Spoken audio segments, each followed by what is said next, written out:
Without a call for apologies, we have received one from Councillor Sol, waiver of bereavement. Could I have a mover and seconder for that, please? Deputy Mayor Scrimmager, Councillor Granger, I'll put that. All in favour? Against, declare it carried. Thank you. Call for any declarations of interest. There are no late items. So it's pretty light agenda today, just some reports. I'd be surprised if anyone's conflicted with any of them. No, that's good. Right. Dr. Don Brash, welcome to the chambers. You wish to speak in public forum. I don't need to move into it. We just seamlessly do that. All you got to do is find a red button to push and you'll be speaking to all the councillors. Welcome along.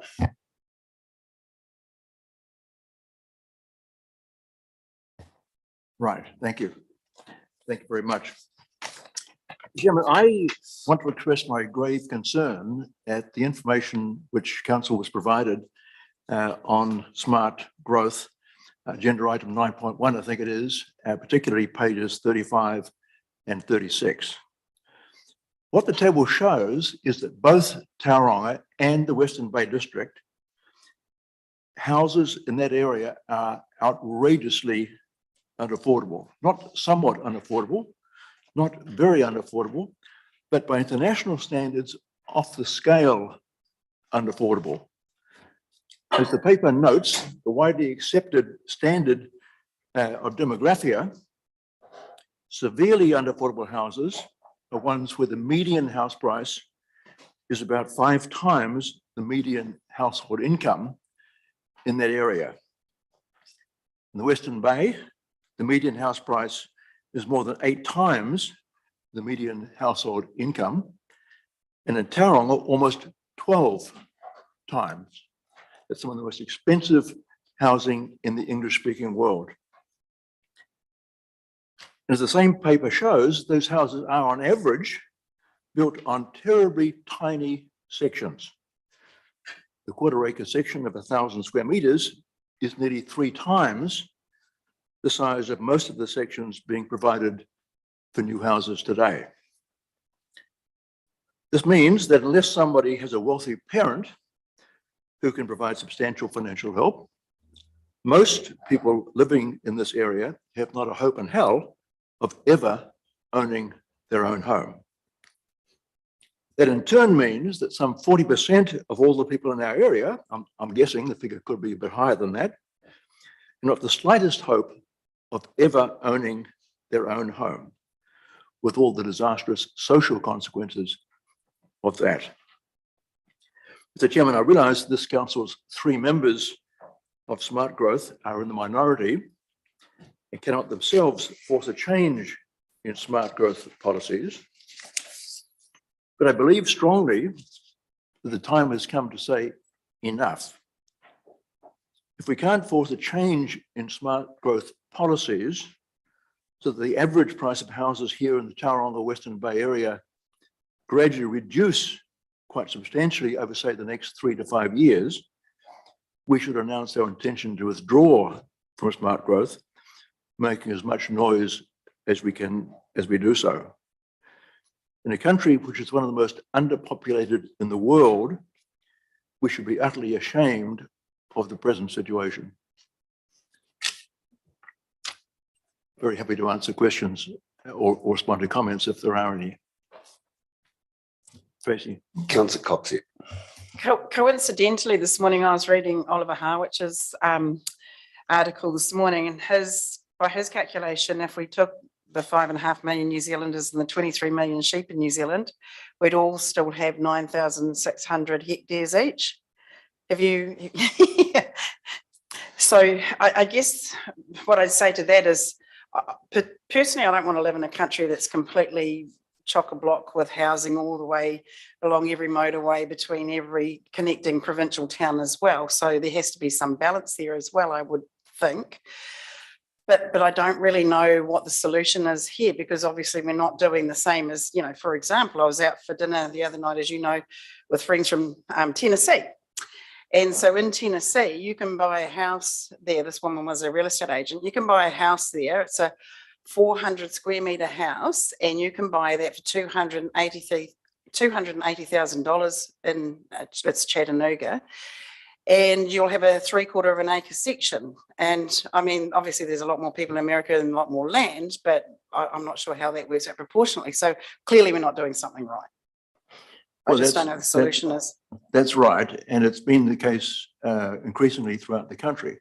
My background has been mainly in Auckland, and in Auckland, of course, the situation is very similar. 11 times median household income is about what the median house price is in metropolitan Auckland. That is very, very expensive by international standards. Roughly 1.1%, I think, of the total New Zealand land area has been urbanized to date. Now, some of it, of course, can't be urbanized, can't be used for housing, certainly, but we've got a large amount of land which could be used for housing if we wanted to do so. Councillor Granger. Thank you, John. What particular policy, smart growth policies, do you suggest should be changed to get the house prices down, and how, what should they be replaced with to do so?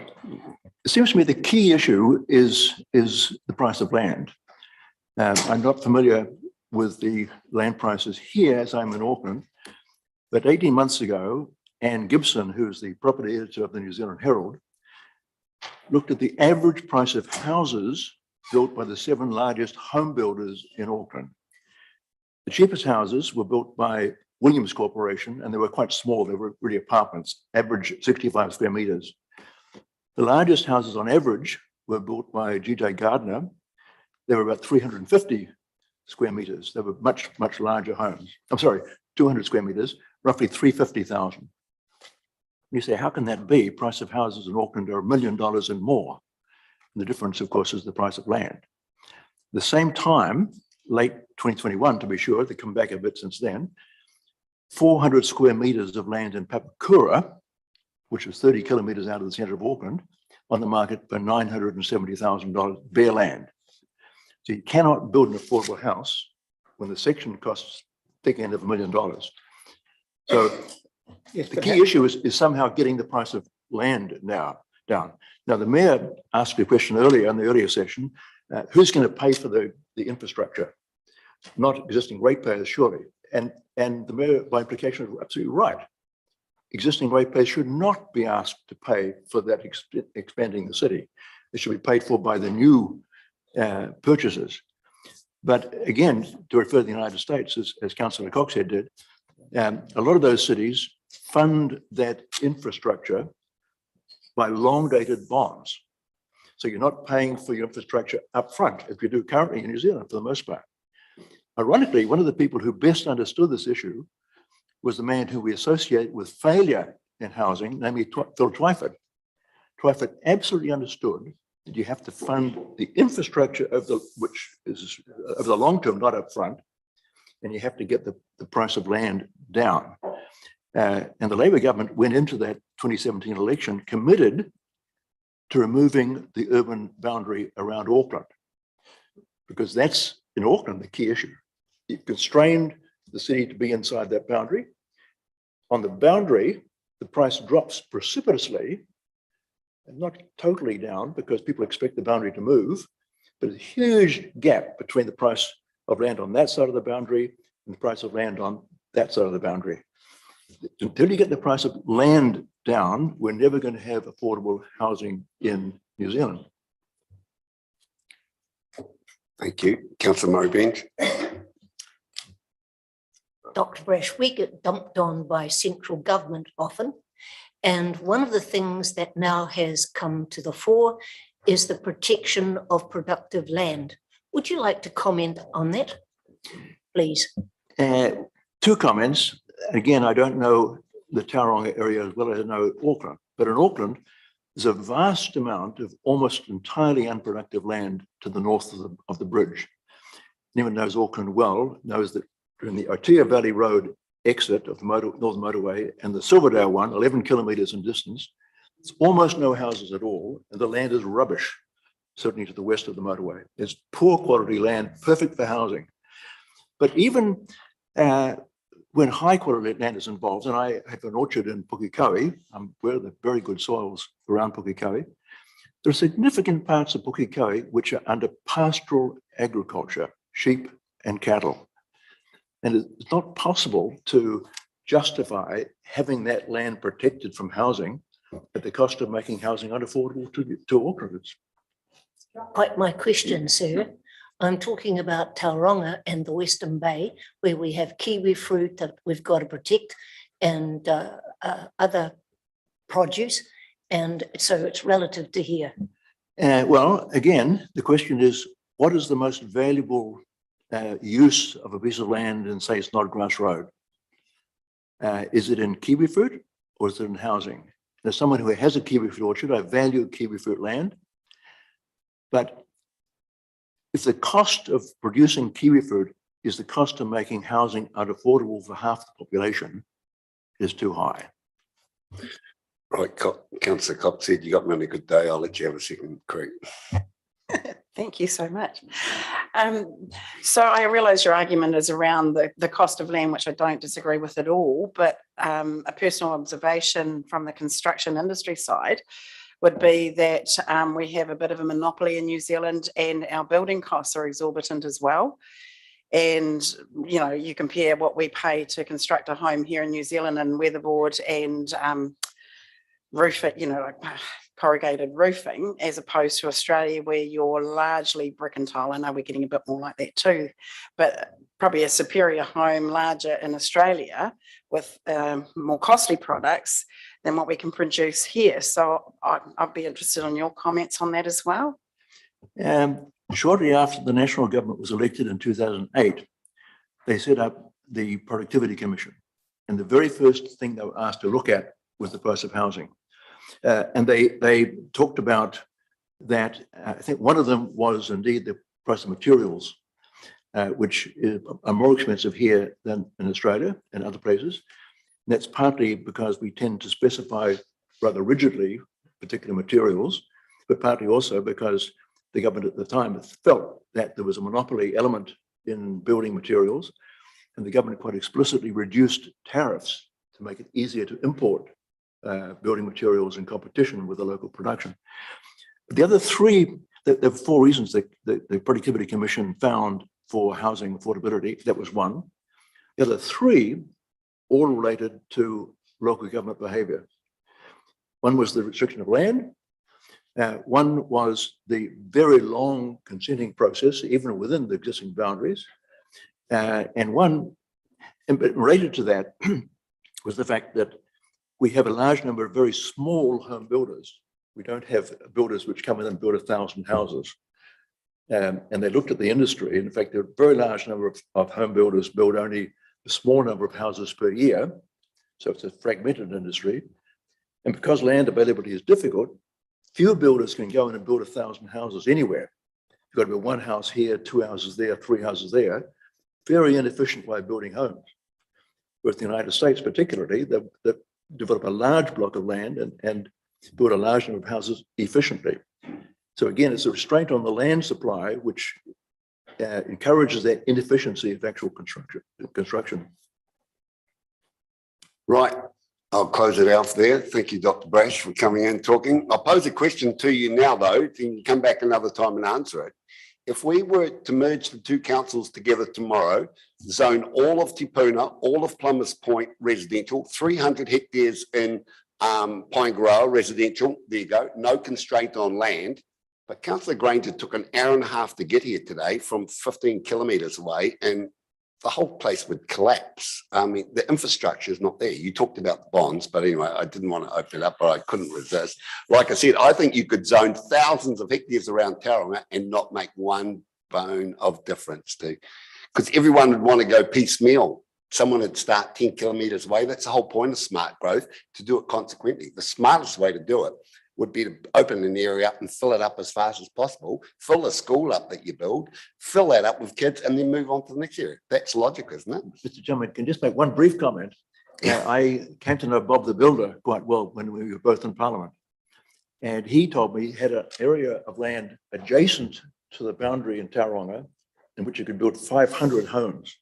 He was not allowed to build on on that block of land. He was very frustrated. He said, 500 houses I could build efficiently, close to transport links, not allowed to do it.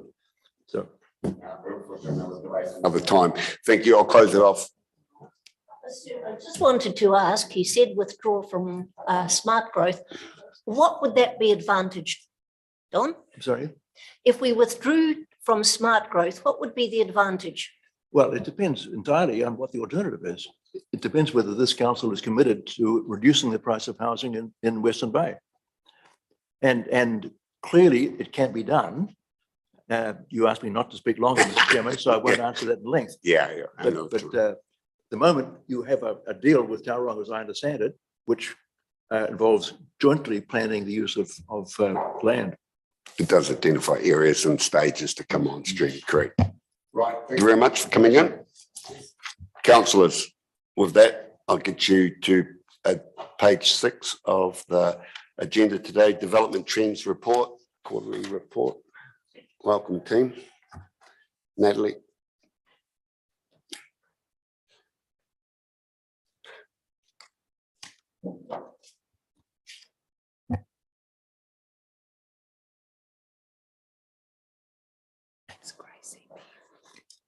Gracie, have you been to the chamber before?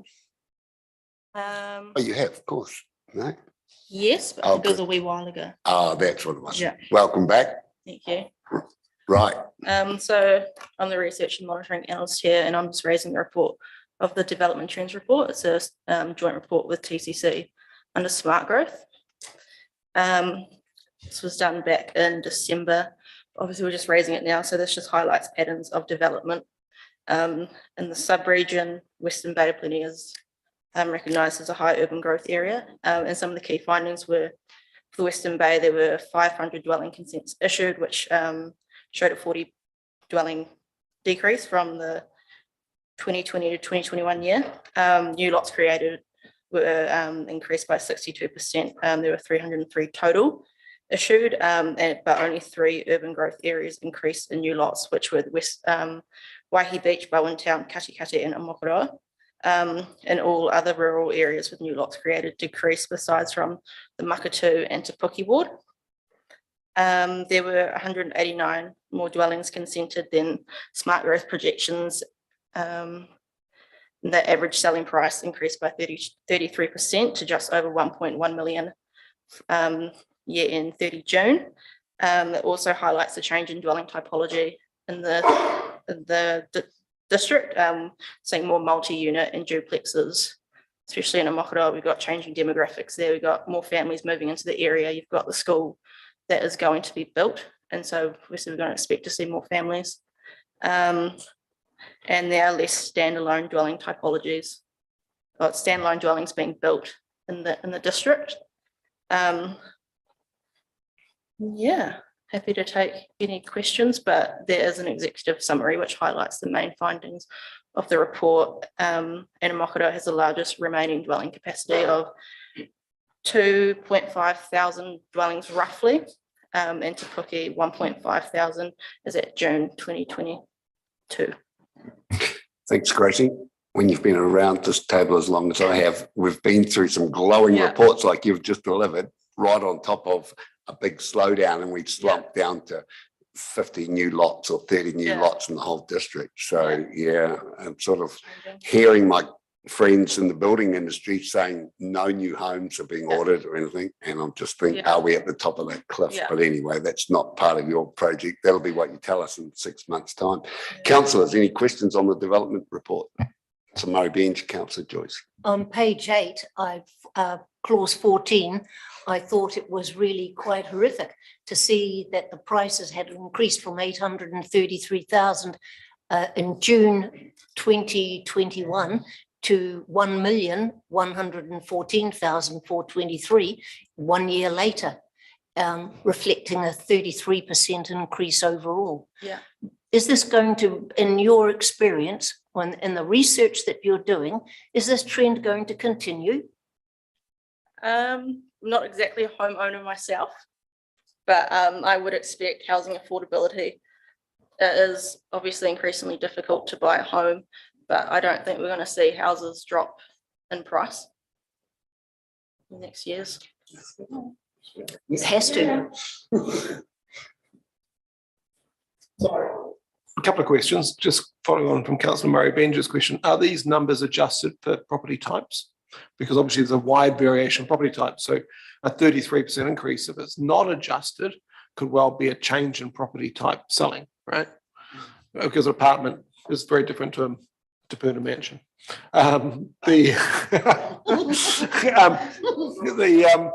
The other question, I guess, which goes back to Don's point, Councillor Thwaite's point, is that obviously the market has turned since then. So getting a report from June 22, it obviously covers the whole sub-region. It's very valuable, but it's, you know, it's not up to date. So are we able to get more up-to-date data? And as I mean, being a newbie, I don't know, maybe there's another part of the process that does that. But the market's turned quite a lot. So these numbers are, I do think they're at the peak. So those are my two questions. One is, are these property numbers adjusted for type, which is really important in the property market? And the other one is, when are we going to get an update, you know, that's more up to date, please? Yeah. I will have to look into that first part of your question, because we do get our information from the Ministry of Housing and Urban Development. Perhaps if I can just add to that, I think it goes back a little bit to the question before that around that affordability. I think picking up the point that the market is influencing what those numbers will continue to look like and how they will track. And also, as Gracie mentions, the Ministry of Housing and Urban Development is where we get those stats from. So they will be based on real selling, and, you know, across that board, there'll be different housing typologies within that. But we could certainly look to understand how that's broken down further, or whether it's just a bulk sort of number that's given to that. Councillor Crawford. Yeah, just reflecting affordable housing. So this is based on average. There seems to be a lot more happening in the affordable housing space, and also now with this MDRS, you know, intensification. Do you think that the projections will be that that kind of living might make things more affordable? You know, based on Makaurau Te Puke can be part of that plan change 92, and also the people we heard presenting this morning, trying to create a whole subdivision of affordable housing with mid and high density housing. I just don't know if those numbers there reflect that side of the story. Gracie, I hope you did a triple major in psychology, statistics, and all these different things to answer some of these questions. We were asking you to be an expert on everything. Anyway, I'll let you have a crack at it. Perhaps I can start that one. I think the idea of having changing typologies or introducing more typologies to the market will undoubtedly see the opportunity for people to purchase homes that are perhaps more fit for purpose, or they feel is within their budget, or you know, meets what they need. So, you know, in that sense, I think it will offer more range, and we'll just obviously need to see what that looks like as it's delivered. And the answer is probably in what we achieved at Kaimai Views as one of the catalyst projects to aim at that lower market and get that development going. That showed the success, and now it's been duplicated in Te Puke. Count Miadenia. I'll just add a quick question from page 63. And following discussions last night, I was curious to say, it doesn't seem, it says there's no operative industrial land in Te Puna. And maybe I've just misread that one, but or misunderstood.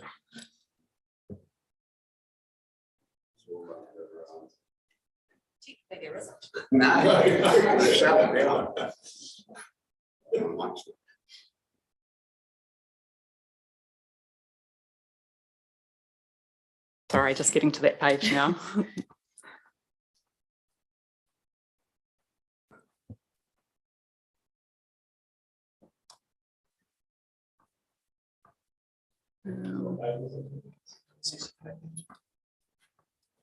There was 8 hectares on the market and that sold, but that was that part of it.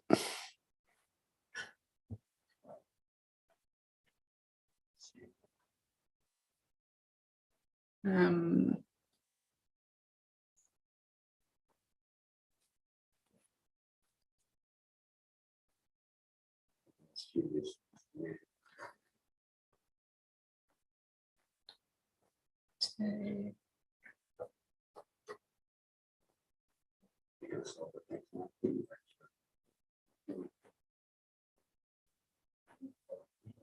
do you recall that? Yeah. I'll just jump to Deputy, oh, sorry. Thank you, Mr. Chair. Perhaps just to assist, I think it really, in terms of this report, it turns on the definition of what operative is. Of course, there is zoned industrial land within Te Puna, but there are certain requirements, and there's no point in, nor is it the time to go into the specifics of that particular zone, but there are district plan requirements, very onerous requirements that are required in order for that zone to become operative in the sense of operating within the context of what the district plan envisaged. Mayor Scrimgeour. Yeah, I really wanted to comment on industrial land too, but Cut you off. yeah, and if you go way back at page 8, actually, in this case, it talks about the amount of land that's available. And while it might be strictly accurate to say there's 117 hectares of industrial zone land available in Te Puke, there's no story backgrounding that in terms of the likelihood of that being developed, given current ownership, access issues, stormwater issues, and a whole host of other things. So it doesn't, to me, doesn't paint an accurate reflection of what is likely to happen there in the short to medium term anyway. Perhaps I can answer that. As you well know, there is smart growth project on industrial availability in the report. So that will be coming available in the next coming months, I suppose. Oh, Ms. Davies got some. Yes, that's right, Mr. Chair. So I guess to answer that question, this report is a snapshot in time. But as Chair Don has identified, smart growth is progressing an industrial land study. That those recommendations, that report process, investigation process is now concluded. It is our intention to workshop the high level findings of that report with council on the 25th of May before it goes to the Smart Growth Leadership Group for ratification. There you go. Ask the question, get the answer. Well done, Deputy Mayor. Right. Exhaustive questions. One from Councillor Daly before I call for a move and second. Grant. Well, just a note on commercial land rather than industrial land, but it's a little bit concerning that there's very little future zone commercial land in any of our district really. And if we're expanding our population, especially in Te Puke, significantly, then seems like we need some more land for small business opportunities and operators. I can probably answer that one with the district plan review coming up. A good starter for 6, Grant, but I think that's for another day, that question, and all those areas will be addressed during that process. Spatial plan, correct. Thank you, Emily, for that help. Right, thank you, councillors. Do I have a mover and a seconder to receive the development report? Councillor Henry, Councillor Joyce, I put that all in favour. Those against it, carried. Thank you. Recommendation that I think that the smart growth report that we've had is the most complete and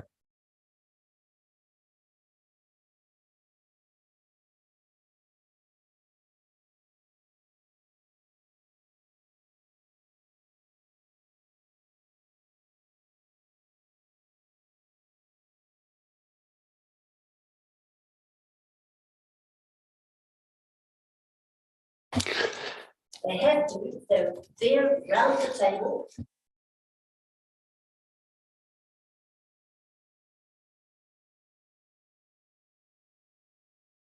What are they going to do now they've got that report?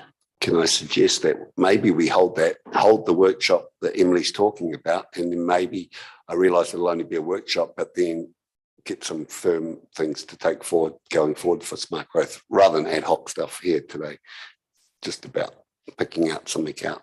We know affordability is an issue. Smart growth is aware of it. it's got a big chapter on it. So I think we should hold off and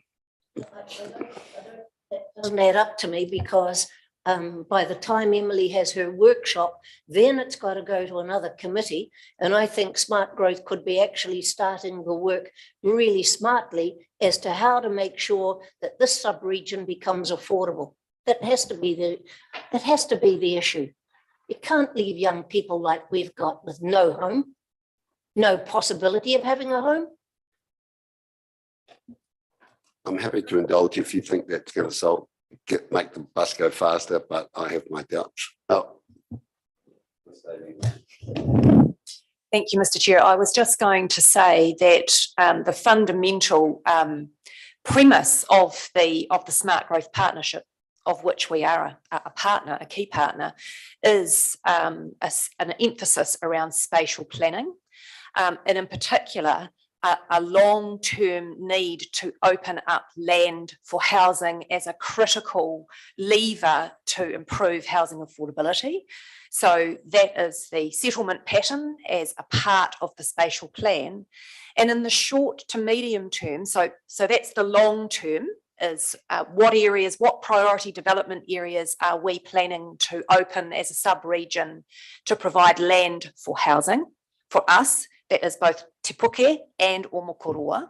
But then in the short term, led by John's chair, John is the chair, our chief executive, and the work of Jodie Rickard, we are progressing a sub-regional, together with our Smart Growth partners and other key stakeholders, a housing systems plan, which gives us a real snapshot as a sub-region of the entire housing system, what is happening in the short to medium term, so 1 to 3 years, maybe up to 5 years, and who is providing what in the market, because the emphasis can't just be at the market end of the housing continuum. It needs to be a lens right across it. So I think in that regard, Councillor Murray-Benge, there is a very concerted effort by Smart Growth to be looking at what it can do, together with its recognising it's made up of partner councils and government, to improve housing affordability for our residents, both in the short term and in the long term through land supply. They'll all be in Australia by the time we get round to that. But the short term I accept. I just think it needs to be recorded that we want affordable housing to be developed by the private sector within our sub-region. It can't be a social type housing. It has to be a variety of housing. And with our 3 people round the Smart Growth table, you're in the minority. I'd like to think that you would be able to push for a concerted effort to speed the process up. Just before I go to Mayor James, and I don't know what he's going to say, but look, I honestly think I hear what you're saying, and we're aware of it around the table, but that has to come through the Policy and Planning Committee, in my view, and some papers, some backup, and then we can make some concrete recommendations from that. Yeah, that kind of covers largely what I was going to say. I think a few of us would disagree with what you're saying, but we can't, from the Projects and Monitoring Committee, seek to come up with a new Smart Growth strategy. From that position. It needs to come from Smart Growth, and I can represent our council there. That is my role, as along with Deputy Mayor Scrimgeour and Councillor Thwaites. So, and if we want to formalise it through the Strategy and Policy Committee, then so be it. But this I think doing it as a last minute recommendation is simply the wrong place to be doing that. Right, I've made a ruling. Page 97, councillors, if you want to skip to that, we'll park that up for today. Operational risk and scorecard report quarterly update ending. Sure. Thank you, Mr. Chairman. So what I'd like to do is just highlight 2 or 3 things here, and one item in the scorecard report, and then seek feedback. Remembering we're still trying to fine tune the scorecard report so it meets the information requirements that you have. So after feedback on that, even from this version, there's a couple of tweaks that we're doing, just so, for example, when you've read it, you would have seen project numbers, which I'll go, well, it's pretty meaningless. So next time we'll have project names there, so I'll have a proper description, so you can go, what does this mean? You'll go, this is what it means. In terms of the covering report,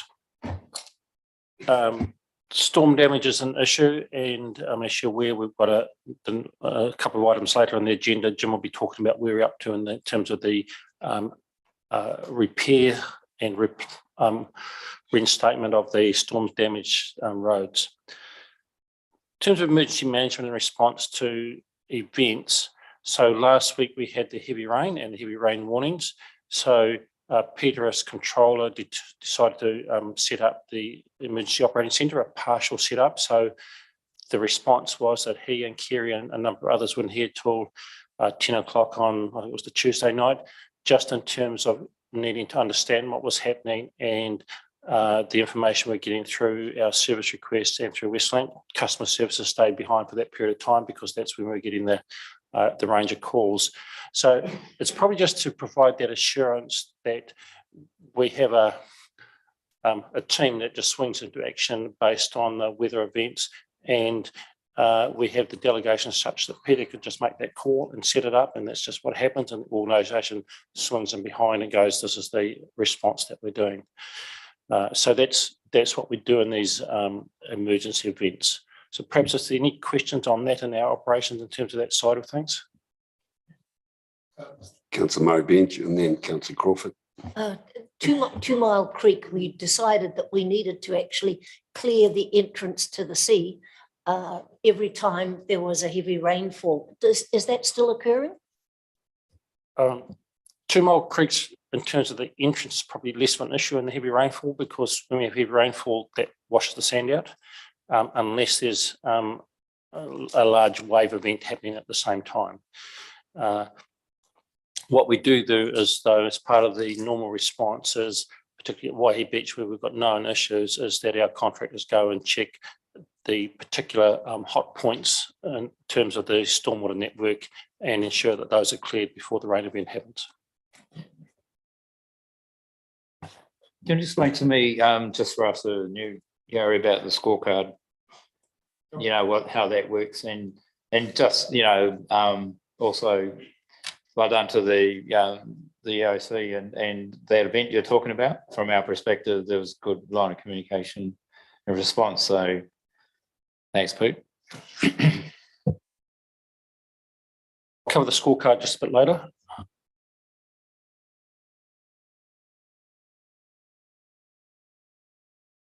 Okay, I've got Councillor Henry and then Coxie.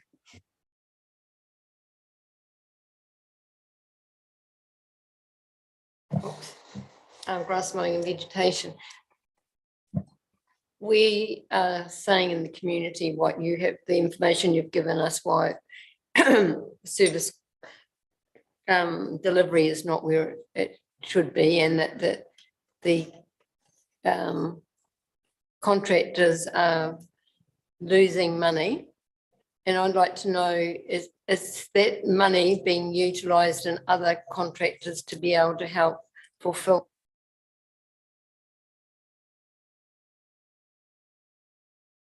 Yes, so we'll be covering a lot of that in the workshop after this meeting in terms of the levels of service and the response to that and what's happening. In terms of the funds stay in the activity. So if there's a deduction, we utilise those funds in the activity, and some of that is doing other works or doing other fix-ups. Probably just if I cover a couple of other things in there. 2 Mile Bank protection. I know Councillor Sol was very interested in that, but that contract's been let to beach contractors. At this stage, I haven't got a program update as to whether they're going to be starting work prior to the official shutdown period at the end of August. But we're encouraging some initial works to occur. Te Puna Station Road. So this was a topic last night at the Te Puna meeting, but there will be some concrete barriers put in place so that the road is shut.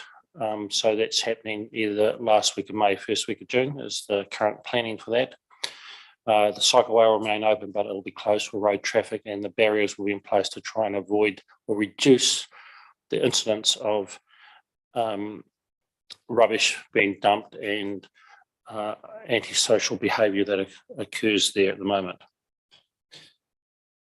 In terms of our CapEx program, our road maintenance program, we're still being affected by weather, and we'll be covering that later, but the weather events have really hammered our capital program this year, and if you talk to any of the contractors, they'll tell you exactly the same thing, that they have not been able to achieve the delivery in the upper North Island, which is where a lot of the rainfall events have occurred, and certainly in the Hawke's Bay,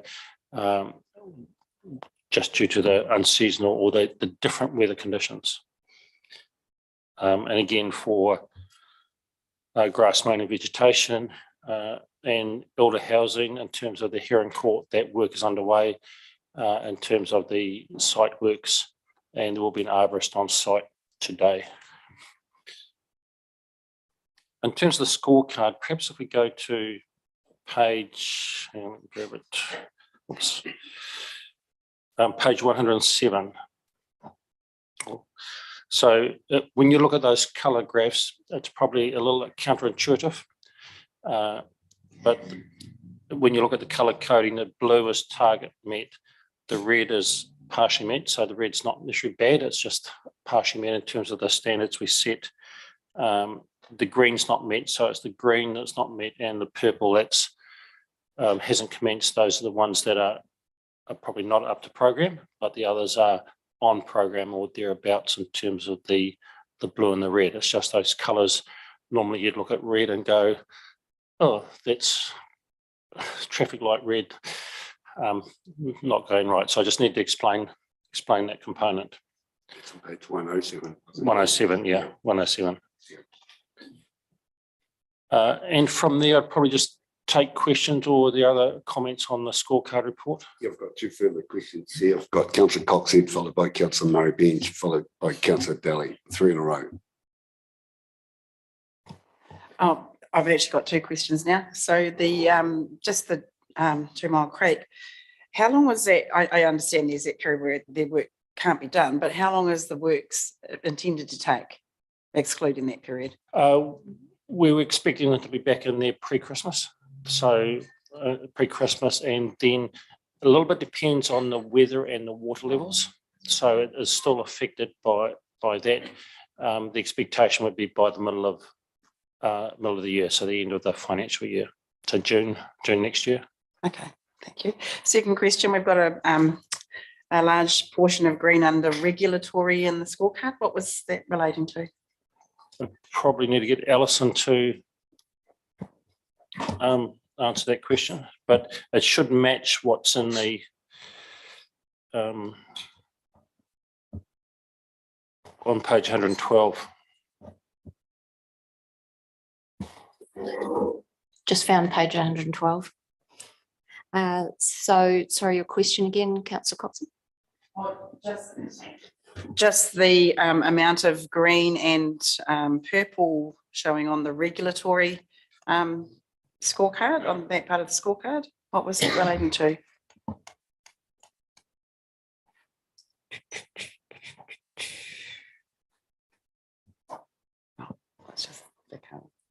If you look at the comment or narrative on the next page, 113, so that gives you a starting point in terms of those, the not met or not commenced.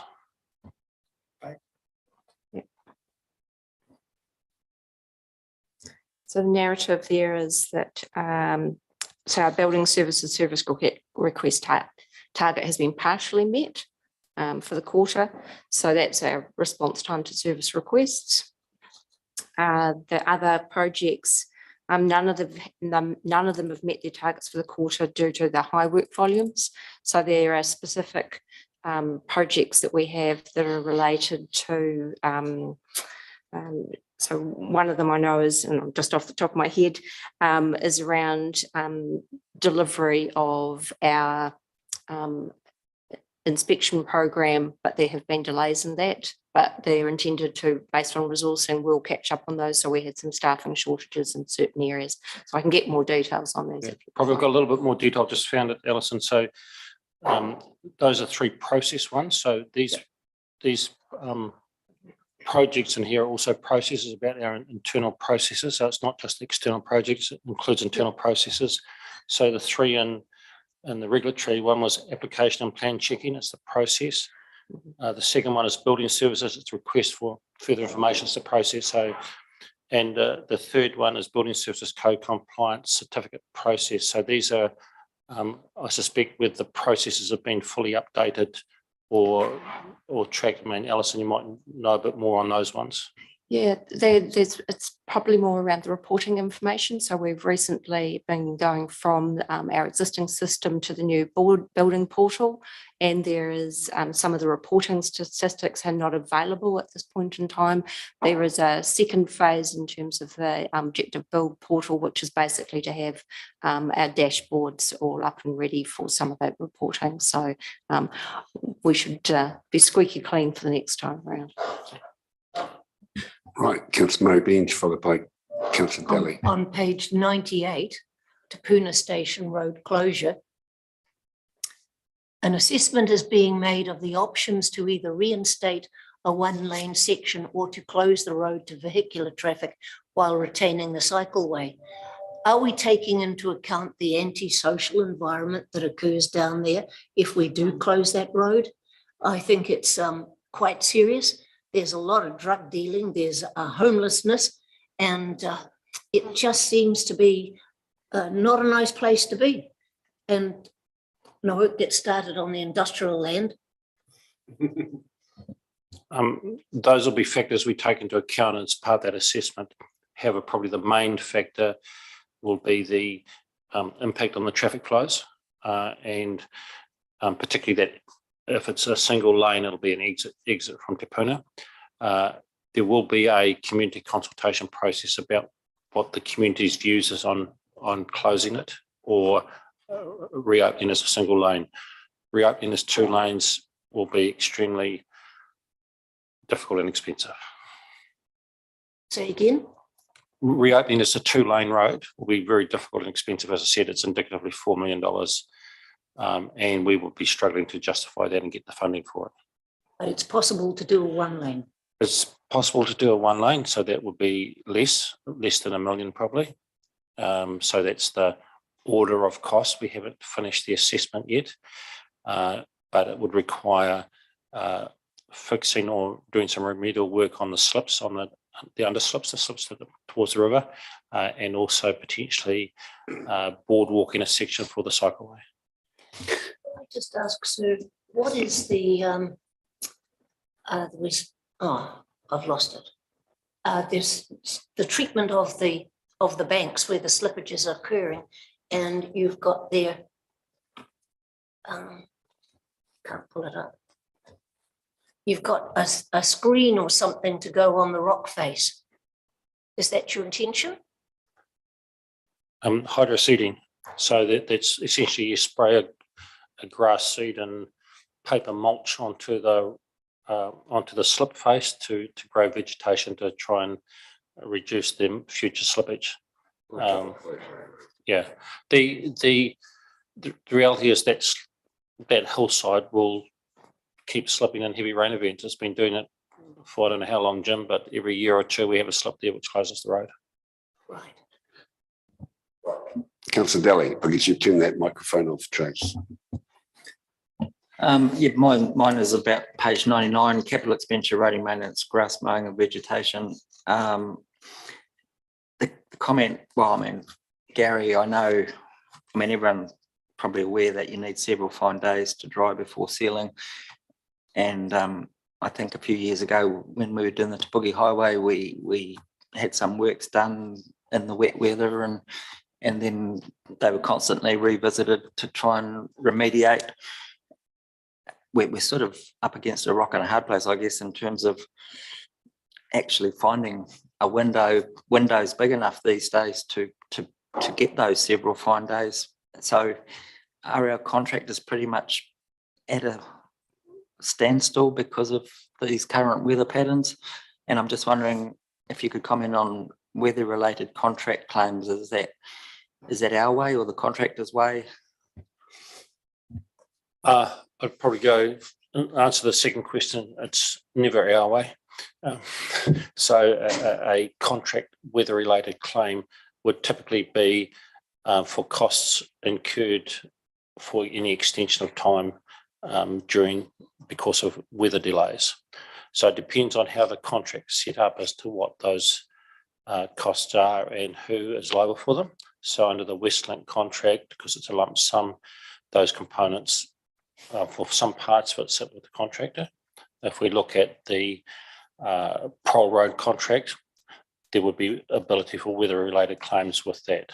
And so the weather-related claims, if they're out of unseasonal, then they're client or principal risk.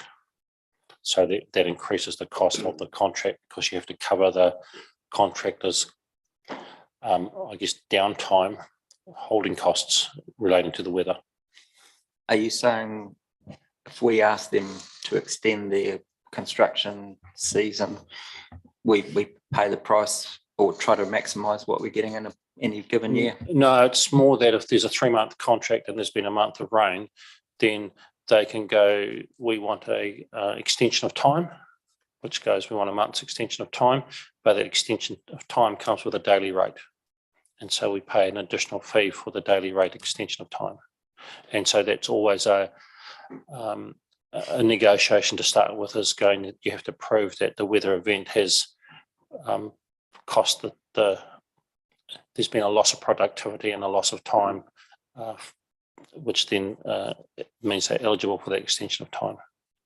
Councillors, we do have the next agenda item is Jim and Gary will be available for about storm damage across the district. So you've got a second bite at the end, but if you've got something else that's not related to the weather. Yeah, no, it is different. Okay. Reputation, customer satisfaction, both roading maintenance and grass mowing and vegetation are, orange risks in regards to reputation and customer satisfaction. And I'm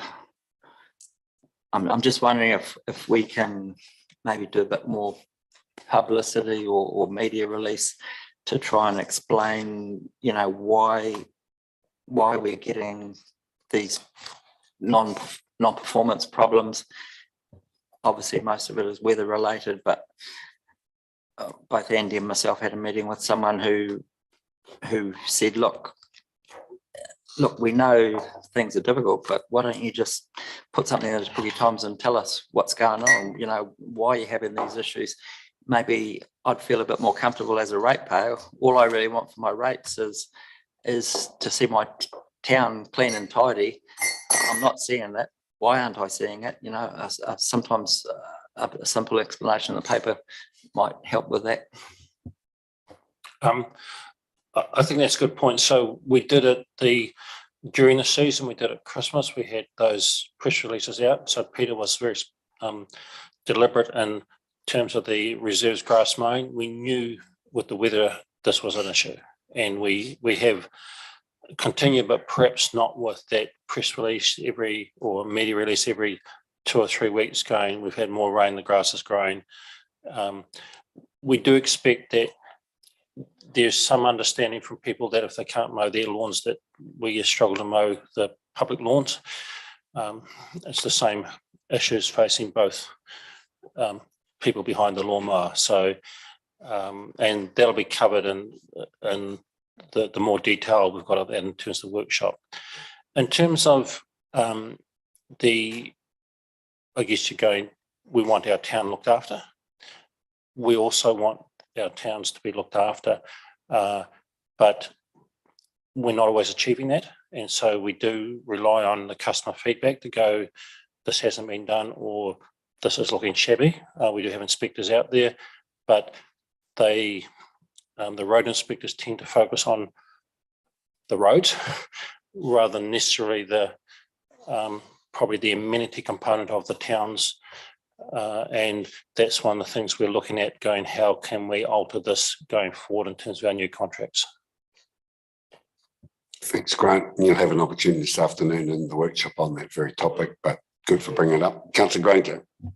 Yes, on that topic, how far away is the webpage about mowing that we can send people to explain what's going on? Do you mean explain sorry, just need to clarify, is that this is what's getting mown today? Or is it here are some factors that influence the mowing cycle? Well, we were told that they were going to put up a page on the website that we could say, well, go there, it'll explain how the system works, how the contract works, what the different service levels are in different parks and reserves and how it's all structured. So it was sounded like a nice handy reference when anybody got in our ear about the problems. They could say, look, it's all explained on this webpage, go there and it'll show you. Was it raised at the Te Puke Forum or at another? Was it here? Was it? Yeah.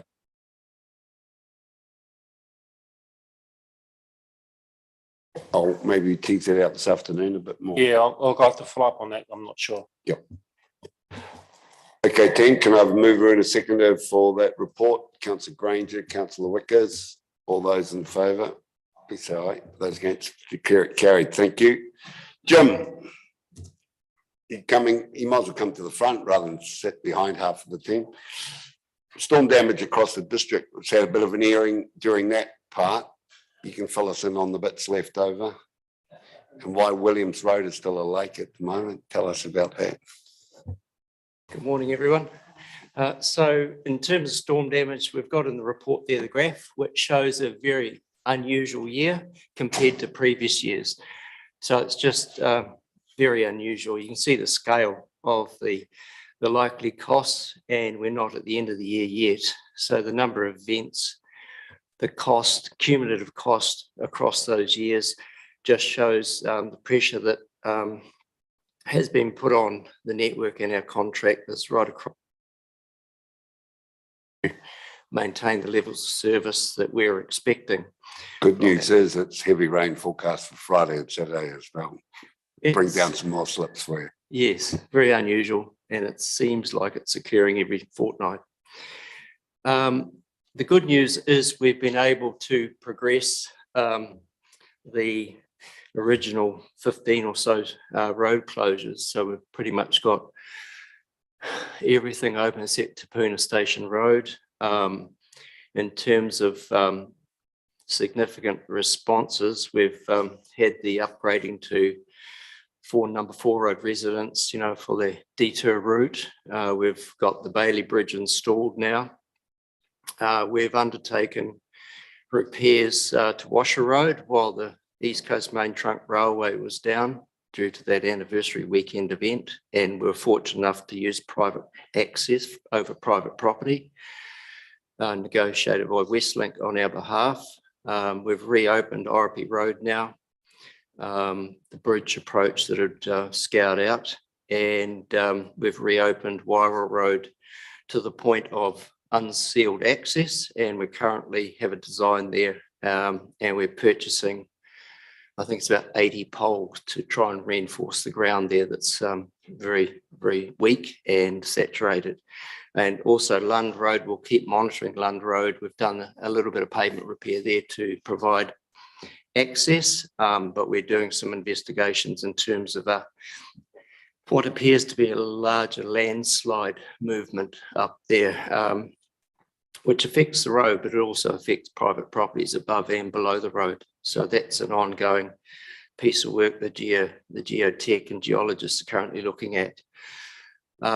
So we've got the potential bridge program. The only thing we can guarantee in this bridge program for number 4 road is it's going to change, but it's our current program in terms of what we're trying to achieve, with the objective of replacing the Bailey Bridge with a new permanent bridge within approximately a 2-year timeframe.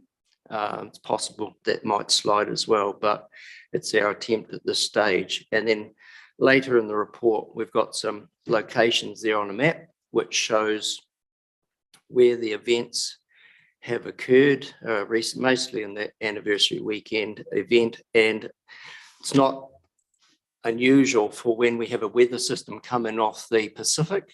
It's an easterly or northerly direction, and it'll affect one catchment quite often, a bit like number 4 road, where the debris that came down the river took out the bridge. But that event was widespread and large, whereas opposed to other events can be quite localized, but still do a lot of damage in that particular catchment. We then have the summary after that of the sites and the approximate or estimated cost to start working through these. So we've got the team working on designs.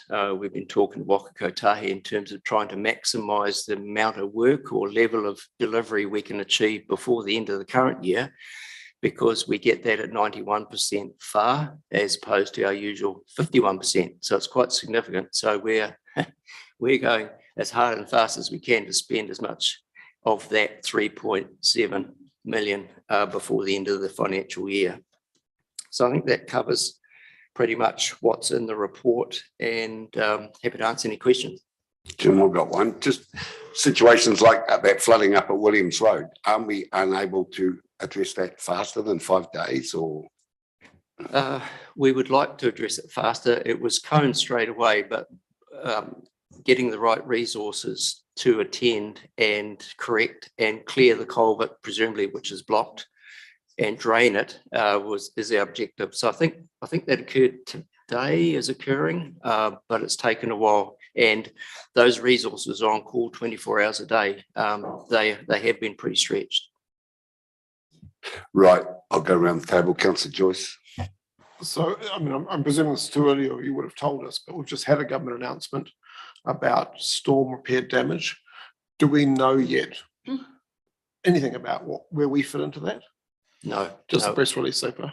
Yeah, just the press Okay. release.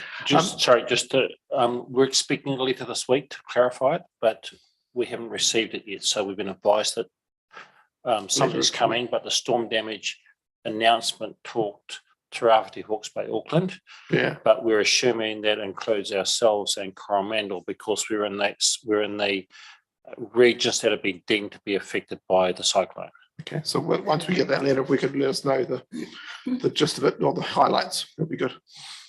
Yeah, we're highly conscious of the funding and yes, aren't we all? The other one was, I mean, obviously, as number 4 road has shown, these events affect people in a small or medium-sized area very directly, and engineers are busy fixing stuff. So how are we keeping people like the Lund Road, people that are directly affected, informed? Because obviously, the great community don't need to know, but they do, just like the people on number 4 road needed to know when their bridge went out, right? So how are we doing that for all the different areas when it's so fragmented, and it could take quite a lot of time, but it's quite important not to divert the engineers, but also to get it done.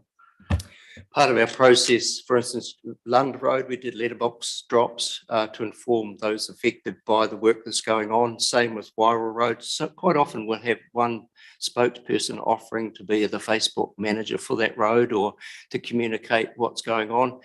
We're doing letterbox drop today on Rocky Cutting Road, that we're planning on closing the road to attend to 2 slips at once. And that'll speed things up. It'll reduce our traffic management around $80,000 by combining the 2 and closing the road. It will provide some inconvenience for some. We'll put out electronic warning signs at the bottom of the hill, and it doesn't take long for people who live up those roads to know find out what's going on, convey it. But there's always a risk that perhaps a stock agent or a tractor salesman goes to meet someone and they can't get there and have a detour. But our intention is to try and socialise it through the media as well, of what's going on in the network and when.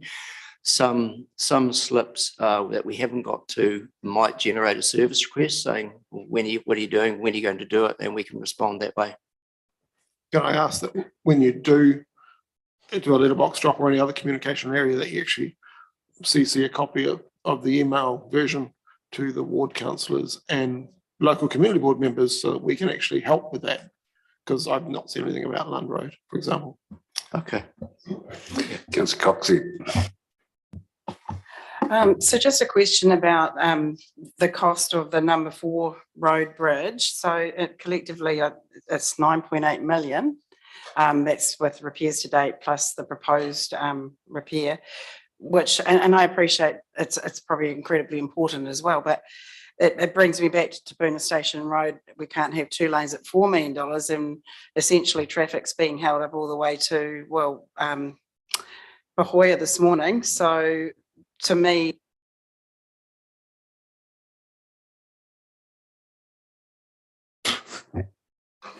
I don't agree. It's got worse since we've had Spooner Station Road closed. No, that's not for that reason, mate. Well, why not? Well, they're very coincidentally happened at the same time. Anyway. No, it's not entirely.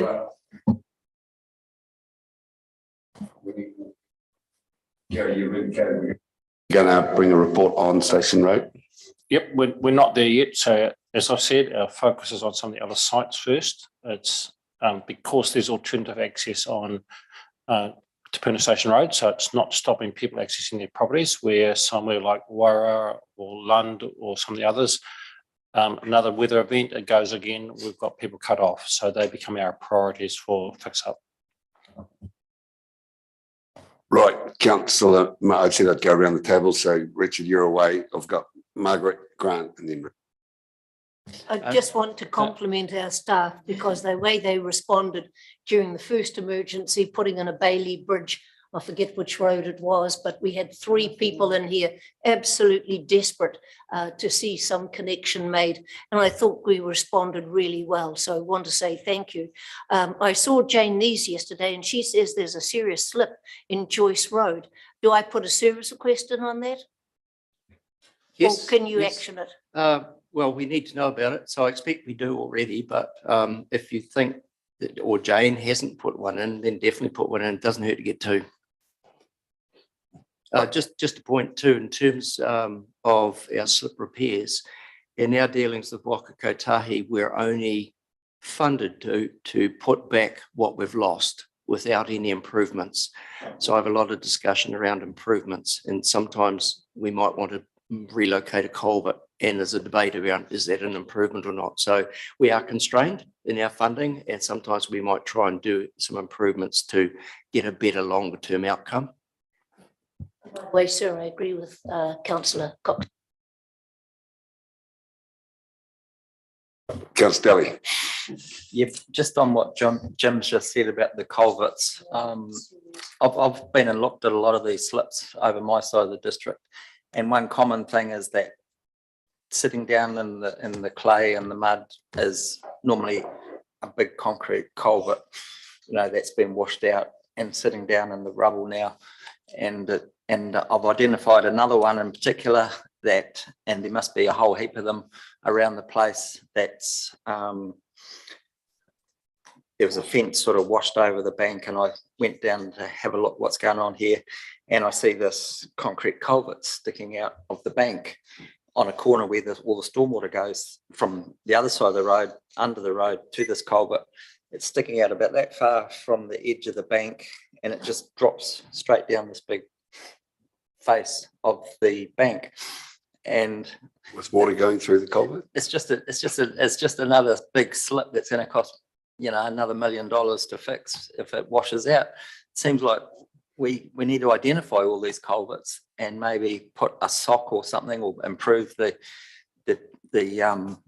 where the water actually goes to, direct it to the bottom of the thing with a big sock or some other method, because it's just them. And every single one of these big slips, $1 million slips or $500,000 slips, has resulted because of exactly the same stormwater treatment. So we've really got to look at upgrading, identifying the culverts where this is likely to happen, and not putting it back the way it was. Like Jim just said, we've really got to get ahead of it. It's like a pitch for Jim's job there, Grant. Now, Jim, what do you got? Just I can add that over the years, the culverts have been installed in watercourses principally. They've been installed based on the budget, the expectation, the catchment at the time. We're now seeing with the climate change, more intense, high rainfall events in our urban parts of the district. Our stormwater designs are designed to accommodate a 10-year event. So if we get a 12-year event or a 20-year event, the water doesn't all go through the system, it goes overland. So in the rural side of things, if we've got a 300 culvert and now we're getting more water than the 300 culvert can take, it'll run over the road. And that then results in an underslip because it'll wash away the outlet of the culvert, even though it may be functioning. And one of the requirements after each one of these events, Westlink are tasked with identifying whether the culvert blocking or poor maintenance has contributed to the result. And I understand in this last lot of events, we haven't had a culvert that has caused the issue, but we have had underslips and washouts where the culverts haven't had the capacity to take it. There's an argument that all our culverts theoretically could be undersized. Councillor Crawford.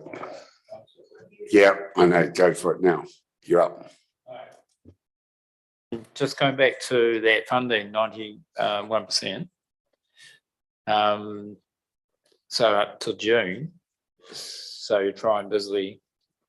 What's the criteria for that? You know, is it work that's begun before June that you are able to get from that 91% payment, or? Yep, it's we can't apply and for funding ahead of doing the work. It's all post-construction work. So Wow. any activity we've been built.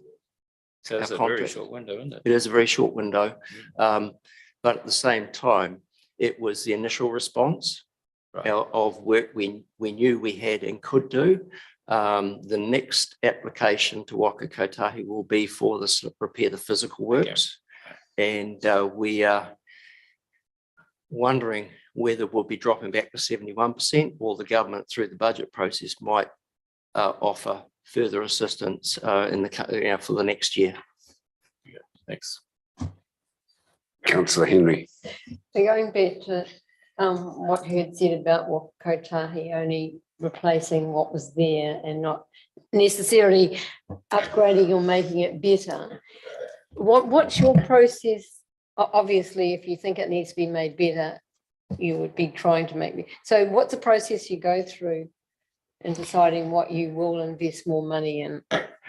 Our process is to visit the site with their staff and deciding what like would mean and what improvement would mean. So there's a discussion around that. We'll negotiate and try and get as much funding support for anything we're trying to do, but we're not always successful. But like for like is guaranteed.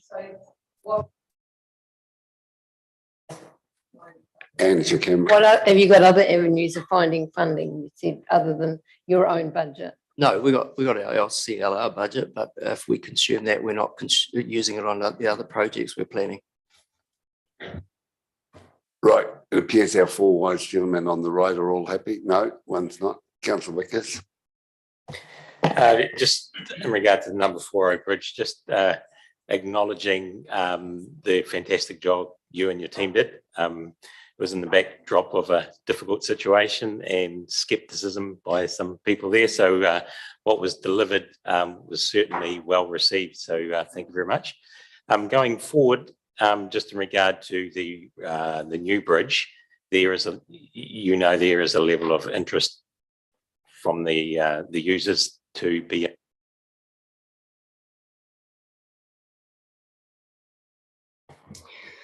We're trying to set up a meeting currently with the ward councillors and iwi. And the question for us is who should represent the road? We haven't got to that point yet. We might require some advice from councillors in terms of your knowledge of that community to determine whether we need 1 or 2 or the whole road at those meetings. But we do have a site meeting planned and iwi reps, and we would hope someone representing the local users as well, but that's being set up at the moment. Like me, Jim, we want a nice curved 2-lane road, beautiful, nice curved one, you know. Like It's a very constrained site, and I think the original bridge that went in there was proof of that as the least cost option. But thank you for acknowledgement. There was a lot of work that went on well outside normal business hours to dealing with Waka Kotahi, dealing with contractors and pulling all those resources that were required on that critical path to deliver the installation of the bridge. Well, thanks, Jim. Keep working flat out for the next 2 months and get as much of that 91% as you can. Can I have a mover in a second for that report? Well, you do. I was up Ngā Mawahine Road a couple of days ago, and the road is looking really good.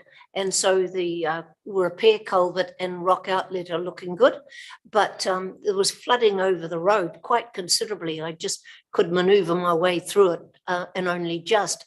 Do I put in another service request, or do I go back and check whether it's drained or whatever? What do I do? You can put in a service request because the road inspectors are out and about all the time. They'll go and have a look at it. We did repair the culvert that washed out early on there, so that opened that road. There are some other repairs planned for underslips along Ngāmawahini Road.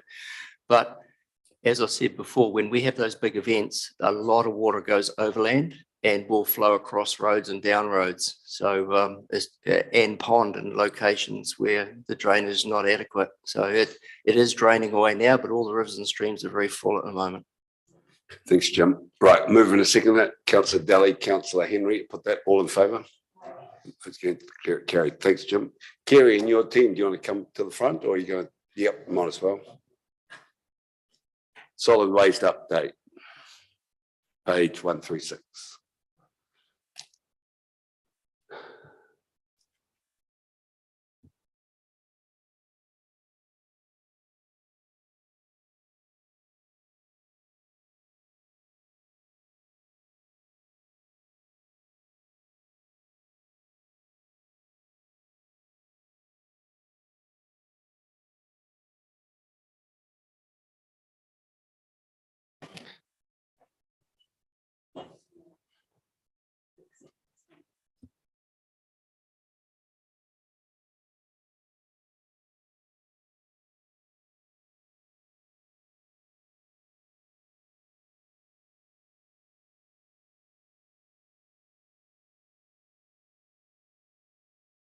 Page 136, councillors, obviously, yep. Welcome, Kerry. Good morning. Thank you. It is afternoon. Good afternoon. So I'd just like to take a moment. Most of you will know Ilza Cruz, but you probably don't know Tony Wilson. He's our solid waste projects contracts manager at council, been with us for about 6 months now. So I've got them up here because they know all about it all. So council requested an update on solid waste. So just and then we'll be happy to take any questions. So we're nearly 2 years into our solid waste curbside journey now at Western Bay, which has been an interesting ride, and I'm sure it has been for you along the way as well. This isn't moving.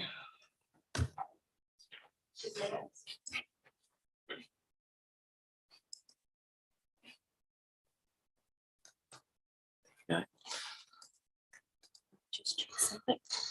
Yeah, just use your buttons. Thank you. Yeah. Right, so when we started curbside collections in 1st of July 2021, we had 17,160 households receiving the service. As you can see there, 11,284 were receiving the full service, which was the rubbish recycling, glass and food, and 5,876 were receiving the partial service. As of April this year, we've increased that to 18,790 households receiving the service. So that was an increase of 1,630 over the nearly 2-year period. Approximately, as you can read there, just over 1,000 of those were new dwellings that have been built in the district, and about 580 were properties that were added through new roads. Often these new roads were added because we'd get maybe 1 or 2 people in the road that would call us and request the service. So we would go out and investigate the road, make sure that it met the criteria of the policy regarding accessibility and the ability for the trucks to go down there. And if it did, we would add the entire road to the service. I'm sure some of you might have had calls from people who didn't actually want the service, but we added it to the whole road. It's about getting as many people as we can recycling and disposing of their rubbish correctly. What we did learn along the way was that once they got it, if you tried to take it away, people were really unhappy because they soon realised it was so much cheaper to use council curbside recycling and rubbish collection than it was any other means.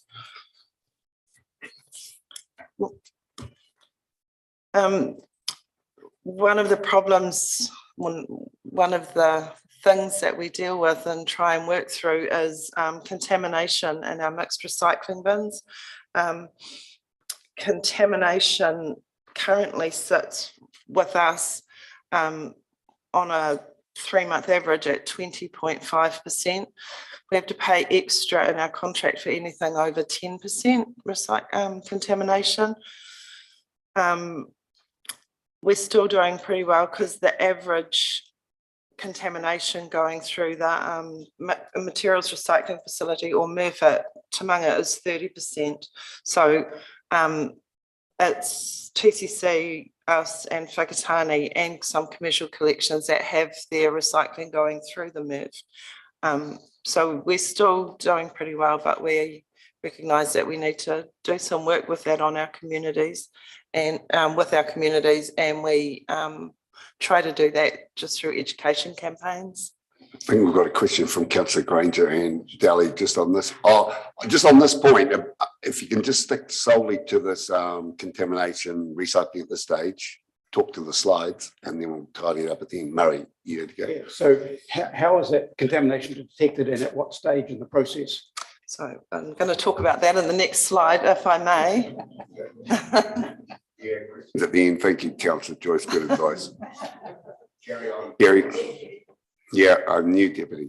So to determine contamination rates, a front-end audit is carried out at the MRF at Tamanga. So the recycling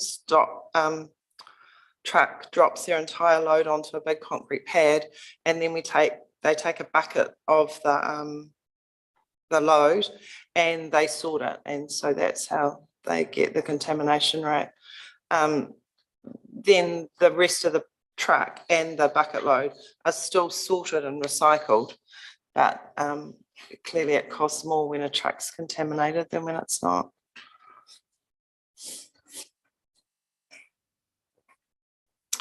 So information on recycling. So as I said before, we've developed and continue to develop a communication program to help educate our residents on what should go where as far as recycling.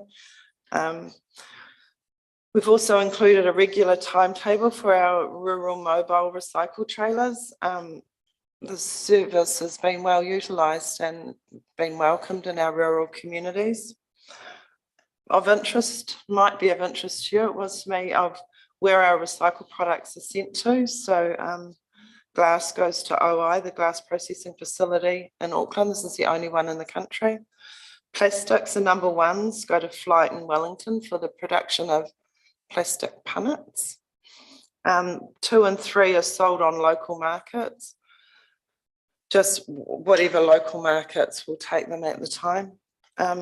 Paper goes to OG and they produce the egg trays and any pressed paper cardboard trays that we get, and cardboard goes to OG and Kawerau and Tokoroa. Bin presentation rates are sort of a little bit up and down all over the place. You can see that December's a big time for everything, December, January, but just thought you might be interested in some of those glass. And the curbside tonnages, they continue to grow, which is pleasing to see. Obviously, bigger percentages and bigger tonnages over the December, January summer period. So just a couple of performance and operational updates. EnviroWaste recently went through a significant change in leadership, and that was of concern to us, but we monitored it really closely and worked with them and made sure that they communicated with us and kept us in the loop of what was happening. So this is settled now, and we're really pleased to have that they've got a strong leadership team in place again, with people that we feel really comfortable working with and talking to. Something that is on our radar was that in our contract it was envisioned that at the end of the first 3 years the food processing facility would be in operation at the Tamunga site. So due to the contamination of that site by a previous contractor and the inability of them to clean it up and get it to the standard that's required through the resource consent, it's looking unlikely that they'll be able to utilise this land until all the remediation issues are complete, and we're not actually sure how they're going to be able to complete it to the standard that they need to for another contractor to take it over. So we're looking at alternative food waste processing options, but until a local solution is found, it'll continue to be transported to Hampton Downs for processing into compost. And there was a new, do you want to talk quickly about the 150 kilometre? Certainly so. The Ministry for the Environment has said that any council has a food processing operation nearby needs to continue that food processing. The nearby distance when we asked them was 150 kilometres, which is exactly the distance from Taringa to Hampton Downs. So that means that we'll be able to, through their guidelines, we would be able to continue to use that facility if we needed to, but we will still continue to look at alternative options to see if they're better suited. Have you got?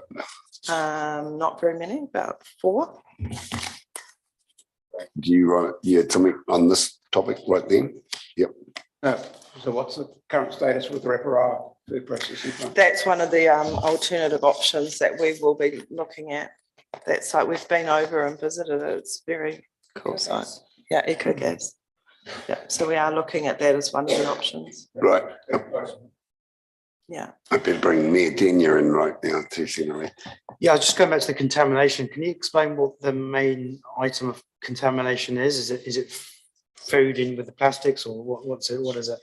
The main type of contamination, the worst thing about contamination is actually probably laziness, I hate to say. Like, it's dirty nappies is a big thing, food and rubbish, glass and rubbish. You referring to the site though, or about the waste I stream? saw that, so 20% of the recycling is contaminated. I was just wondering what it's contaminated with. It sounds like nappies and food and glass, but yeah. Right, carry on and do these last 4 slides. And I just quickly help out there. One of the problems we have is with the, particularly out of the western side of the bay, Waihi Beach, Bowen Town, we have a lot of people from Auckland who come down there, holiday accommodation. In Auckland, they're allowed to put their glass in with their mixed recycling. Here they can't. So there's a habit that we're struggling to break, and we are working with people who work for Batch Care and for the Airbnb who service those to try and leave information asking not to put bottles in with the mixed recycling. Aucklanders, eh? Blame the Aucklanders. Right, Kerry, give us the last. So we just thought we'd run through the collection days for you, though these are the days that we do the collections across the district. And then the rural mobile recycle trailers are at these locations: BP Pongakawa, Manawa Hall, Taringa School. They're well populated. People have got used to them being there. Yeah, I thought, and it's not in the slide, but I had a little bit and added up the tonnages of what we've diverted just through these 3 sites. At Pongakawa, we diverted 3,425 tonnes. That's from July last year. And 3.4 tonnes. 3.4 tonnes, yeah, okay. At Omanawa Hall, 2.2 That's tonnes. just glass, isn't it? 2.2 tonnes. Big drinkers down there. And at Tiranga, 2.2 tonnes. So if you think about it, at Pongakawa, we average about 16 regular households that come there. At Te Ranga, about 12 regular households, and at Omanawa, about 26 regular households. That comes every fortnight, and those are the tonnages that we are diverting. So that would have gone either buried or chucked into the rubbish or whatever. But we still have the community recycling and green waste centres operating in the community. Way back in COVID, we cut the hours back and we never increased them back up again, just because now we have the curbside service and the demand wasn't really there to increase them. So we've left them at these hours. We have bin checks, part of the education side of things. We have a curbside coach that goes out and does bin checks, and they'll leave education tags on the bins, just so people are learning better ways to recycle their rubbish.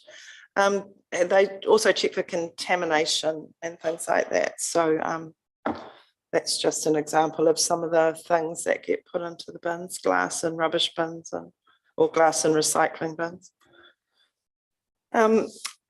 So we're on to our second iteration of the PAYT tag. So the first one didn't tend to stack up so well in the rain and the windy conditions that we can have in the Western Bay. These new ones are more of a plasticky material, a bit like what you have around your plants at a garden centre, and they attach the same way. We had a soft launch for March this year, and so they're just they're starting to go out there now. So they're sturdier, they're better in the wet and the wind. They break off easier at this place where they break off, but you'll see on them down by the A there, the copy, so it prevents people from photocopying them. We have seen all kinds of ways that people have tried to copy or fraudulently tag their bins. It must take them hours of time to come up with some of them. So yeah, these tags appear to be much better, and we're just waiting for feedback on them now. So community-led resource recovery centres. So you will probably be aware that council has made recommendations on the feasibility report that was out there. So we are at the moment engaging with industry specialists to progress those recommendations. So at the moment, we will be starting to look at the Puki site first, as was a recommendation, and then also to continue with tangata whenua and community groups in the Western End to see that we can get that advisory boards going, that we can see what we could do. There is resource consent constraints on all those sites. So it's not going to be here today and we come to an agreement and it will happen tomorrow. It's going to be a process that we need to work through, but we're in the process of doing that and looking forward to a very nice outcome of having resource recovery in the Bay. So we just wanted to show you a couple of statistics on the recycling centres. So just a bit different, the difference between 2022 and 2023. So the tonnages that are going through there do continue to decrease slightly as the curbside tonnages increase. I can just say that it's holding steady over the last 6 months. There's not very big variation. So whoever's bringing in their gin bottle and their wine bottle to Karikari or Te Puke is not putting it in a bin, or they come and do that. So it is still a significant amount of glass that is recovered through the centres, and that could be of excess glass as well that is not recovered at curbside. And you will see that the cardboard, plastics and paper is also still significant volumes that is being collected. Unlike the curbside collections, our paper and cardboard and plastics go to Reclaim. We sell it to Reclaim in Auckland that's got the markets for recycling locally. So this, the next two slides are not necessarily curbside or solid Rodney waste. knows all about this. Yeah, let's carry on. Patricia Place, little development as you go into Katikati on the left. Most of you will probably know all about it. So a resource consent decision was issued on the 16th of June 2020 for the not subdivision, but for the resource consent to build these units. And it's a private roadway. It's 6 meters wide, and a lot of places goes up to 8.6 meters, and there's 29 units in there. The layout that you can see complied with resource consent and any requirements with the then 8 meter rigid truck as per the development code requirements. So from a solid waste perspective, this was all consented before curbside. There's no body corp in place. There's a residents association. So with other developments on private roads, this is a private roadway. The body corp has to sign a waiver to allow our trucks to go down there. So basically acknowledging that we will, they'll take responsibility for what happens to the road. This doesn't meet our criteria under our policy in providing a practical way that we can go in there. So the ability for bins to be collected on the vehicles. We don't want to back the trucks down these roads because there's elderly people and young families living there. So it wasn't practical. What has happened since then, since Patricia Place, was that all resource consents they refer to Tony as part of their referral process, so that curbside can put their eye over it, make sure that there's been an allowance made for bins on the curbside, that there's been the roads are wide enough. In fact, following this, Shay, who was then the development manager, has put out a memo saying that we need to allow for 10.5 metre trucks with turning circles in these developments. The trucks are 21 tonnes, so no cobblestones or exposed aggregate on the edgings or paths. Consider placements of the bins on the verge, so we need to have a place to place the bins on the grass verge. And the trucks pick up on the left-hand side, so they need to take that into consideration. Unfortunately, with places like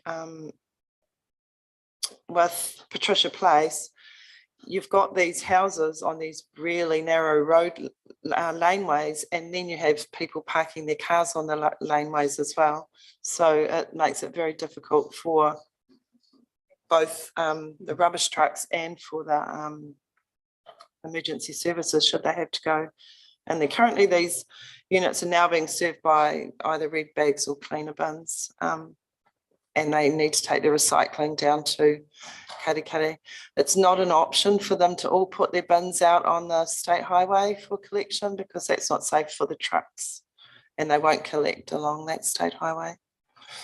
Councillor Granger knows all about this from his time in London. He can show you some detailed designs of community sharing, but anyway, thank you. So that's us. I'm happy to take questions. Oops. Questions, councillor, quite a few. I better start down the far end. Richard Crawford always goes last. Just in regards to the bring the recycle centres community, have you, in the Te Puke one, had meetings with Pāngi Whenua?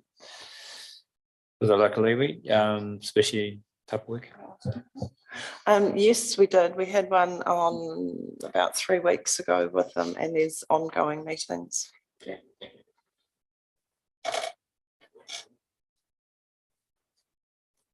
Councillor Joyce, you've been you better get into it. Diligently saving them up. Thank you for raising Patricia Place, and I agree it's an issue for recycling, but also an issue for emergency services.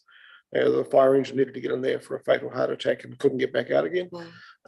So I'd be interested in a report from I don't know, Alison's team, I guess, on how we manage this kind of thing going forward, because, you know, goodness knows what happens if someone down there buys a lounge suite because the truck won't get on out.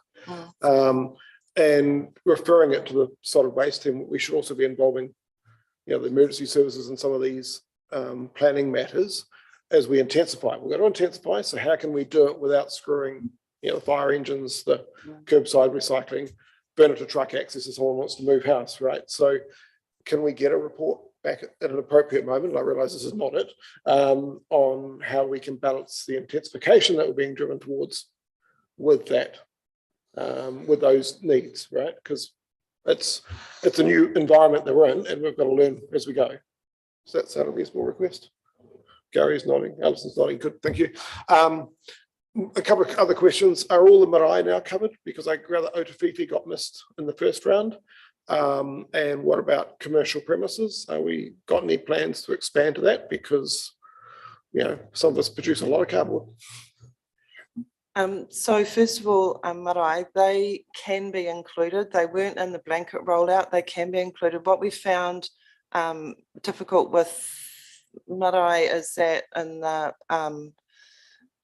apportionments of the rates payment. So each portion would get a service connection added for the bins. Otafifi was actually a classic in point because they all got delivered bins, but then everyone said, I never got my bins, I shouldn't be paying for them. So they kind of disappeared. And so then when we delivered bins to them, we would make sure that they were going to the person and then service charge. So that question, yes, if it's practical to service that road, then marae can apply for bins for a household equivalent use. And that applies to commercial as well. So commercial properties can apply for the curbside service if it's a household equivalent use. So if it's a commercial size cardboard you want to put out there, then no, you would need to get a commercial service. Right, so small shops, effectively. I mean, a pub with glass would probably be a little bit over the top for the blue bin. Contamination, I realize the slide said 1 in 5 and you said 1 in 3. I mean, a lot of confusion out there, right, about what people can recycle. Can we just put, you know, point of sale is the most powerful marketing. So can't we just put stickers on the bins? So, you know, you don't have to go look at a website to know what you're putting out. You can just, you know, go look and say, oh yeah, you know, I've got the number, but I can't remember if this goes in the bin. So I think, you know, when you're talking education, it's all very well to do the big picture, but I think point of sale on the bins, which is what happens in other areas, would be very valuable. And then, you know, my bugbear about the antenna notices, you know, if this is the same week district-wide, why can't the antenna notices say which week you're in? Yeah. Because that would help people put the right bin out. Because I can tell you, Katikati this morning, there's just as many yellow bins out as there are blue bins, and it's blue bin week. And the fact the bins all say week 1 when some of them are collected on week 2, I think that's probably sailed because it's too late for that now. But that's also a point of confusion. Why you have a bin collected on week 2 that says week 1, I don't know how you fix that now because, you know, we've already distributed them all. I'd ask that these slides go up on the website. I know they're not in the agenda on the website today, but probably more useful to people if they go up on your part of the website anyway than the agenda part, because there is a appetite for more information. I'll take back the bit on the glass in the general bin and actually put that in a couple of the Waihi Beach groups, right? Just to try and get that across. Is there any spare capacity in the mobile units? I mean, you've got areas like Pahoja and probably some others that would, you know, interested in having a look at such a service. I don't know if you're already fully full and busy. Maybe you don't have spare capacity, but, you know, there's a few more rural areas in the 3 that are serviced now. Pardon? Yeah, if there was specific roads that don't receive a curbside service that would benefit from the trailer, then we'd happily look at them. Okay. I don't know. Yeah, in the rural areas, I'm not too au fait who gets what, so maybe it's already taken care of. 2 other points. One is for the local recycling centres, thank you for changing, and I know it was during COVID, the fortnightly cycle, because that caused widespread confusion, right? Nobody knew when they were open. If it's only open every 2 weeks, they don't know which week they're in, just like the same with the bins. So it's great that you're on a reduced thing, but it's on a weekly basis, so it's always the same time. That's very useful. And my other question was resource recycling, right? You've got Te Puke, that's great. At the other end of the district, you've got 2 that are very close together. And what's what's worked out from other places, what's best practice, because, you know, these things, both Athenry and Katikati are right next to each other. There's talk about why he's doing it as well. We could end up with 3 centres within 20 minutes drive. And I do question whether there's going to be enough demand for 3 centres within 20 minutes drive. I don't know if that's being looked at. And I'll shut up now. Do you want to respond to that, Ilse, or? Oh, I just wanted to say, I think that will all be worked out as we go forward, because we will look at the viability of each site. I mean, Athenry, as you probably know, is operating on a closed landfill. That landfill is coming up for reconsenting in a few years. We might not get a consent to operate a centre on that site going forward. So that's all the resource consent requirements that we need to take into consideration. And just on, I don't know if you're aware of it, but the Ministry for the Environment is standardising curbside recycling. So right through the country, you will have exactly the same things that can be collected at a curbside. Although the bins that people choose to use or the receptacles can change. So I agree with a sticker on the bins of what, you know, that no glass in ours. But I mean, it will basically be plastic 1, 2, and 5 right through the country, nothing else. No liquid paperboard, or as you would know, a Tetra Paks. They are not going to be recycled at curbside. And then it's paper, cardboard, tin, and aluminium. That's all that's going to be recycled right through the country. So that will make it easier. And the ministry is going to roll out lots of education programs going forward. And that should be introduced by next year, July 2024, when that becomes the standard for recycling nationwide. Thank you. Councillor Cox. I do agree with Councillor Joyce about if we could have stickers for the top of the bin that say what goes in the bin. I'm constantly russicking around in our one, pulling bottles out and whatnot too. Actually, on the glass recycling, this is probably going to sound bad, but the blue bins aren't big enough, and well, for a 2-weekly collection, and being a female, and I consider it a man's job, tends to leave the house before it's required to be on the side of the road. So I have to lift this thing up and stagger across the road with it, where stagger is probably not a great word either, but We got the picture. yeah. So could we have something with handles and wheels? Yeah. Yeah, they're available at Bunnings, 1995. They're on special, come by 'em. So firstly, you can get a second glass recycling bin. Now you can pay and receive a second bin, so fill 2 up. Yeah, I can't, the thing about putting handles and wheels on a glass recycling bin, if you tilt it, your glass might fall out everywhere, and we try to. Trust me, it falls out when I'm staring across the road with it anyway. You get a trolley jack and a stretchy cord to hold it on. All down the road at Bunnings. And I just wanted to say a big shout out to Kerry too for solving a problem at the top of Whakamaramara to Kohanga Road. Didn't have rubbish collection. It's the last tar-sealed road at the top there, and I sort of thought, I'd had a meeting with one of the residents when I saw Kerry, and within 5 minutes she'd sorted the whole thing out. So yeah, thank you very much. Right, I've got 2 questions. Hopefully they're the last 2. Councillor Murray Bench. Who owns the company now? EnviroWaste is still owned by the same people that owned it when we took over the contract, when we went with the contract with them. Is that Chinese owned or is that New Zealand? Partially Chinese owned, I understand, yeah. Listed on the Hong Kong. The main company's out of Australia. Hong Kong. Yeah. Good, thank you. And Tauranga Council have got a worm farm at Kawerau. Do we have any connection with that? I believe we also sent our biosolids to a worm farm in Kawerau. Yeah, so not just ECC. But yeah, we do. Our biosolids from our wastewater treatment plant in Te Puke goes to a vermicomposting facility in Kawerau. Councillor Daly. Yeah, I was going to ask a question about the EnviroWaste as well. When we rolled out, when we consulted on curbside, we had a lot of concerns about Chinese owners.